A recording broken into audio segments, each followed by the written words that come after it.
सभी साथियों का मैं अभिनंदन करता हूं। इस पुरानी पेंशन बहाली की लड़ाई में आप सब जो यहाँ बैठे हुए उनको भी, जो प्रदेश में हैं उनको भी, जो देश भर में हैं उनको भी मैं इस आंदोलन में सभी का आह्वान करता हूं और बधाई देता हूं कि इस लड़ाई में वो लोग साथ आएँ। मित्रों, मैं विजय कुमार बंधु, अटेवा प्रदेश अध्यक्ष, NMOPS का राष्ट्रीय अध्यक्ष होने के नाते आप सबसे कुछ बात करना चाहता हूं और उसके पीछे दो उद्देश्य हैं। एक तो ये जो शिक्षकों, कर्मचारियों, अधिकारियों की जो नौकरी में सबसे बड़ी सुरक्षा मानी जाती थी पेंशन, उस पेंशन व्यवस्था को सरकारों ने ख़त्म किया। कारण क्या रहे हैं मुझको नहीं पता है, लेकिन मैं एक चीज़ जानता हूं कि हिंदुस्तान में आज जो भी सरकारें रही हों, चाहे पिछली रही हो चाहे आज भी रही होगी, मैं दावे के साथ कहता हूं कि अगर डेवलपमेंट के आंकड़े उन्होंने दिखाए हैं तो कर्मचारियों के दम पर ही दिखाए हैं। शिक्षकों के दम पर ही आपने शिक्षा की व्यवस्था सुधारी है, कर्मचारियों के दम पर ही आपने देश का आंकड़ा दिया है विकास का। और जब देश का आंकड़ा, देश की सारी व्यवस्था शिक्षकों, कर्मचारियों, अधिकारियों के दम पर आप चला रहे हैं, तो उसको आप अगर सुरक्षित नहीं रख पा रहे हैं, उनको सुरक्षा नहीं दे पा रहे हैं, और ये सामाजिक सुरक्षा है, इस सुरक्षा को अगर आप नहीं दे पा रहे हैं तो बड़े दुख की बात है। हमें कहने में संकोच नहीं है कि हमारे संविधान के अंदर लिखा हुआ है लोक कल्याणकारी राज्य, वेलफेयर स्टेट, और आज जो भी सरकारें हैं उसको वेलफेयर स्टेट के बजाय बिजनेस स्टेट बना दे रही हैं या उस दिशा में आगे बढ़ रही हैं।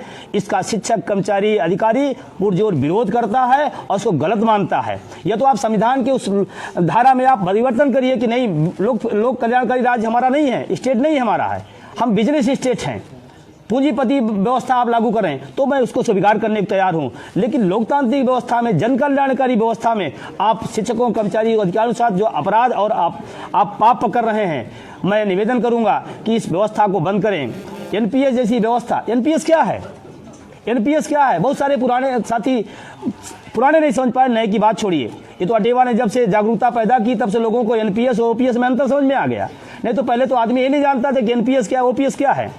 तो मैं आप सबसे ये कहना चाहता हूँ, NPS टोटली खोखा है, कुछ भी नहीं है, एक लालीपाप है, और उसको 12-13 साल के बीच में परिणाम भी आने लगे। 600 रुपये मंथली, 600 रुपये पेंशन, मतलब आप सोचो जिस आदमी का स्टेटस 40,000, 50,000, 60,000, 70,000 के एबव पर हो, वो रिटायर होने के बाद उसकी आवश्यकताएं बढ़ जाती हैं, घटती नहीं हैं। बेटे की शादी है, बेटे की पढ़ाई है, घर बनवाना, तमाम सारी प्रॉब्लम होती है जो उस दौर में 60-62 के पार हम पहुँच करके इस चीज़ को देख पाते हैं। तो मैं इन सरकार से कहता हूँ 12-13 साल के NPS को आप पहले मूल्यांकन करिए। आप मूल्यांकन करने के बाद ये पाएंगे, मेरा दावा है कि NPS शिक्षकों, कर्मचारियों, अधिकारियों के ही खिलाफ नहीं है, इस देश के खिलाफ है। इस देश की व्यवस्था को चौपट कर रहा है, प्राइवेट कंपनियों को आगे बढ़ाने का मौका दिया जा रहा है। और मैं आप सबसे ये कहूँगा कि प्राइवेट कंपनियां इस देश को सिर्फ लूटने का काम किया है, चाहे यहाँ की हो चाहे वहाँ की हो, सरकारी व्यवस्थाओं को चौपट करने का काम किया है। और अगर एक गंभीर सवाल मैं पैदा करता हूँ, आज सरकारें कहती पेंशन बंद कर दो, आज सरकारें कहती सरकारी नौकरी बंद कर दो। मैं आज खुली चुनौती और एक प्रश्न छोड़ता हूं आपके सब सामने।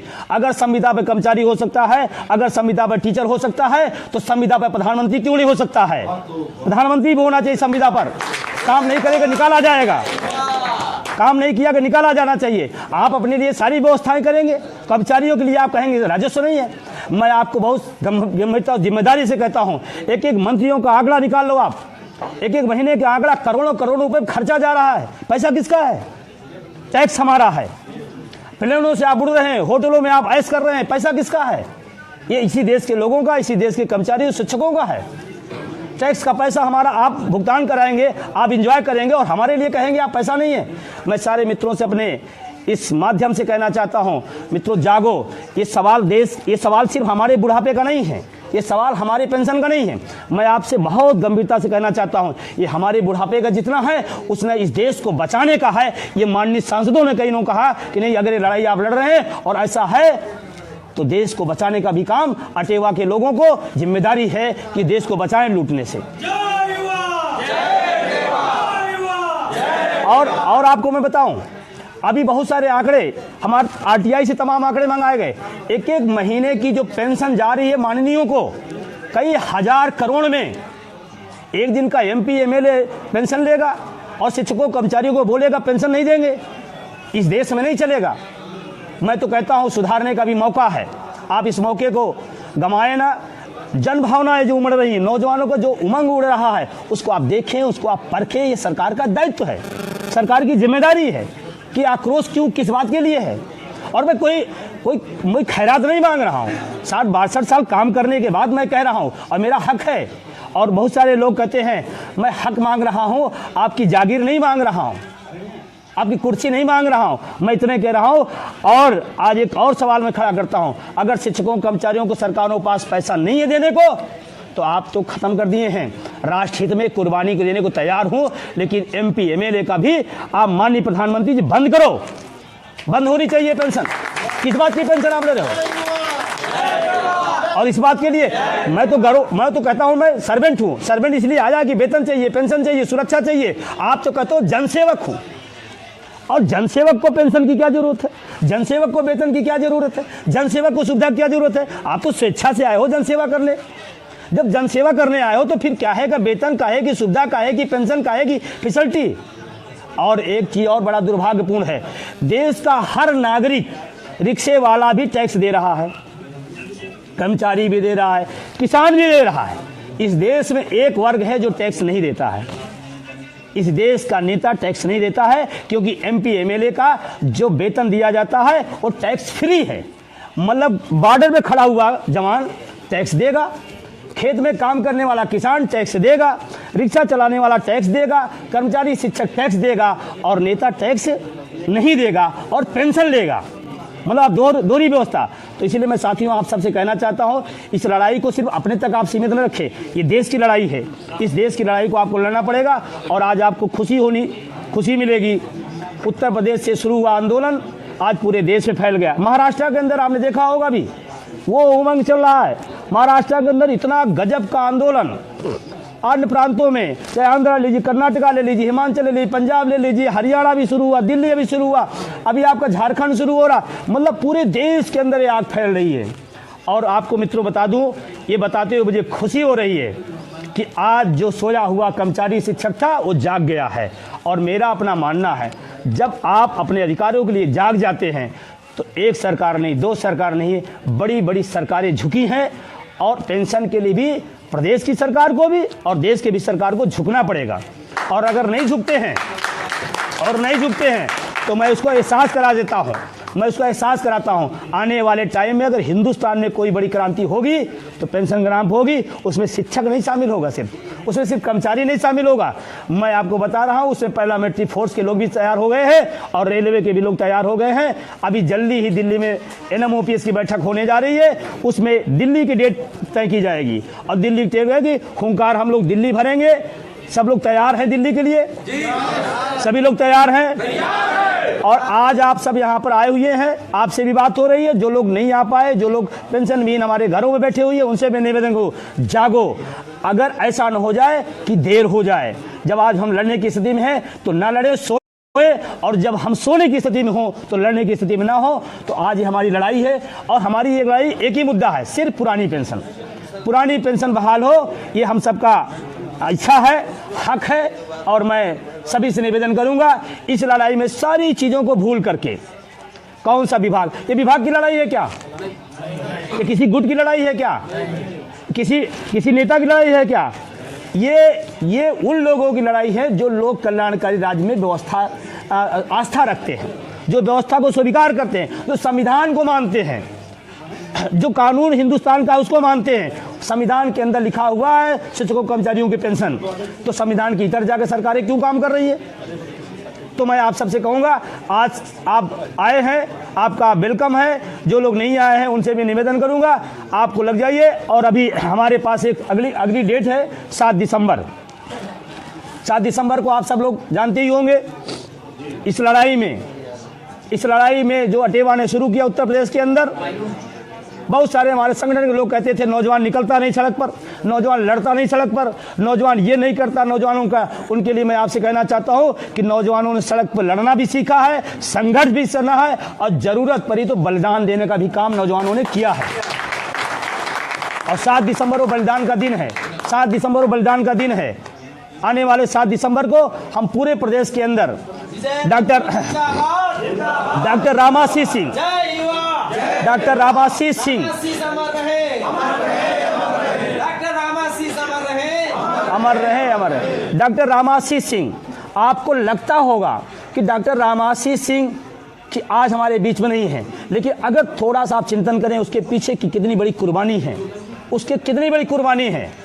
आप ये छोटी बात, घरों से आप निकलने मीटिंग में आने को तैयार नहीं है, लोग एक दूसरे से मिलने को तैयार नहीं है। उस आदमी ने अपना जीवन न्यौछावर किया है।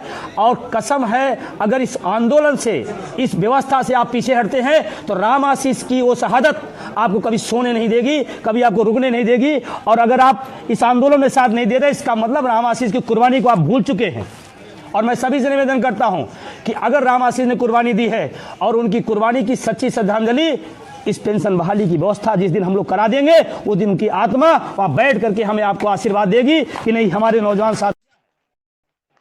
तो आप सब अपने जिलों में जाएंगे एक जगह, अच्छा जो एक व्यवस्था दी जाए उसी व्यवस्था में रहेंगे तो अच्छा रहेगा। आप सब जाएंगे एक तो ऐतिहासिक जगह पर, आप एक तय कर लेंगे, वहीं पर सारे लोग इकट्ठा होंगे, एक बैनर लगेगा, उस बैनर में आप रामाशीष जी की फोटो रहेगी, वो प्रारूप आपको दे दिया गया है। उसी प्रारूप की एक बड़ी से बैनर लगवाकर एक ही जगह आप बैठेंगे, वहां श्रद्धांजलि सभा होगी, अपने विचार दीजिएगा, उनके बलिदान का वो संकल्प लेना है।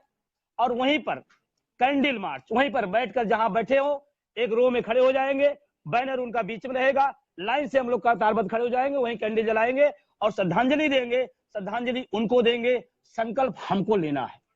1 साल बीता है और 1 साल का जो अटेवा का कार्य रहा है, आप सब देखे होंगे, जाने होंगे। आज अटेवा उत्तर प्रदेश से निकल करके पूरे हिंदुस्तान के अंदर काम कर रहा है NMOPS के नाम पर। और 1 साल के बीच में रामाशीष का जो संकल्प, हमने उनके घर पे 5 जनवरी को 2016 बहुत सारे हमारे साथी गए रहे होंगे, 5 जनवरी 16 को मैं उनके घर पे गया, उनके पिताजी उनके परिवार से मिला, उस दिन का संकल्प और आज लगभग 1 साल होने जा रहा। लगातार विजय बंधु 300 दिन 24 घंटा इस आंदोलन के समर्पित रहा और उसका परिणाम रहा कि पूरे हिंदुस्तान में आंदोलन आपको दिखाई पड़ रहा है। अगर विजय बंधु 300 दिन चलने को तैयार है तो मैं अपने मित्रों से 3 दिन की तो उम्मीद करता हूं कि आप भी 3 दिन अपने घरों से बाहर होंगे इस आंदोलन के लिए। तो 7 दिसंबर को श्रद्धांजलि सभा रामाशीष को करेंगे, लेकिन संकल्प अपने मन में लेंगे कि रामाशीष जी आप चिंता न करिए, आपकी शहादत बेकार नहीं जाएगी। अगले साल तक इस उम्मीद और इस कर्मठता के साथ हम काम करेंगे कि 19 के चुनाव को लोकसभा पहले ये सरकार मजबूर होकर के पुरानी पेंशन बहाल करे और रामाशीष को श्रद्धांजलि हम लोग करेंगे। और आपको मैं आज इस मंच के माध्यम से, तमाम सारे लोगों के बीच के माध्यम से कहना चाहता हूं, और रामाशीष का वो संकल्प पूरा होगा तो रामाशीष के भूमि पर हम सब चलेंगे और उनका जो हम सबसे बन पड़ेगा, उस संगठन बन पड़ेगा। अभी भी हम लोगों ने उनके परिवार के लिए किया है, आगे भी जो जरूरतें पड़ेंगे हम परिवार करेंगे। परिवार के लिए मैं ये जरूर बात कहूंगा, उनका परिवार अपने साथ अटेवा के साथ पूरे शिद्दत के साथ खड़ा है। उनके पिताजी हमको फोन करते रहते हैं, मैं उनको फोन करता रहता हूँ। उन्होंने कहा कि विजय बंधु एक कदम पीछे नहीं उठना है, एक मेरा बेटा गया है, अगर मेरी भी जरूरत पड़ेगी तो मैं भी पेंशन बहाली के लिए कुर्बानी देने को तैयार हूँ। ये उनके पिता की हुंकार है, ये मामूली बात नहीं है। किसी घर में कोई छीना हो और इस संकल्प अगर उसके मन में है तो छोटी बात नहीं मित्रों। इस संकल्प को आप लेके जाएंगे और आज के बाद आप जुटेंगे 7 दिसंबर को बहुत अच्छे तरीके से, शांतिपूर्ण तरीके से, कोई अराजकता नहीं है, कोई हो हल्ला नहीं है, शांतिपूर्ण ढंग से, पूरे जोरदार ढंग से हम लोग श्रद्धांजलि सभा करेंगे। कैंडल मार्च नहीं, कैंडल हम वहीं जलाएंगे जहां पर हम सभा को करेंगे, मार्च नहीं होगा। तो आप सबसे इस उम्मीद के साथ, इस अपील के साथ, दिसंबर का कार्यक्रम बहुत ही शानदार होगा और बधाई देता हूं 12 अक्टूबर कार्यक्रम को। आपने बहुत अच्छा किया है, बहुत शानदार किया है, उसके लिए बधाई देता हूं। 7 दिसंबर अटेवा ने जितना भी काम किया है ऐतिहासिक किया है। अद्वितीय किया है। और ये ध्यान रखना है, मैं अपने सारे मित्रों से कहता हूं, इस भ्रम में न रहना है कि आपकी वजह से ये राम आशीष की शहादत है, उनकी वो रवानी है, और दूसरा है इस मुद्दे की वो ताकत है। बहुत सारे हमारे लोग जिलों में भ्रम में आ जाते हैं कि ये जो खटा हुआ है समराज अटेवा को, वो मेरी वजह से। मैं बहुत साफ गोई से कहता हूं, ये हमारी और आपकी वजह से नहीं, उस मुद्दे की वजह से और राम आशीष की शहादत की वजह से आपको सारे लोग सहयोग करते हैं, बिना लांग लपेट के करते हैं। ये भ्रम में न रहिएगा कि वो जिला मेरा है तो मैं हूं तो हूं, जिला नहीं, ये भ्रम नहीं पालिएगा। सारे पदाधिकारी भी हमारे प्रदेश के बैठे हैं, मंडल के पदाधिकारी बैठे, जिला संयोजक बैठे, इस भ्रम में कतई नहीं रहिए। ये विचार है, एक आंदोलन अटेवा चल चुका है, अटेवा चलेगा, आप चलाएंगे तो भी चलेगा, नहीं चलाएंगे तो कोई दूसरा चलाएगा, क्योंकि इस आंदोलन की नींव राम आशीष की शहादत से सिंचित है, इसलिए इस ताकत को कोई बुझा नहीं सकता है, अटेवा की ताकत है। तो आप सबसे बीच बीच में हम रूबरू होते रहेंगे, बात करते रहें। आज कुछ गंभीर मुद्दों पर अपने पदाधिकारियों के आगे कार्यक्रम के बारे में हम चर्चा करने बैठे। आप सबको बहुत बहुत धन्यवाद।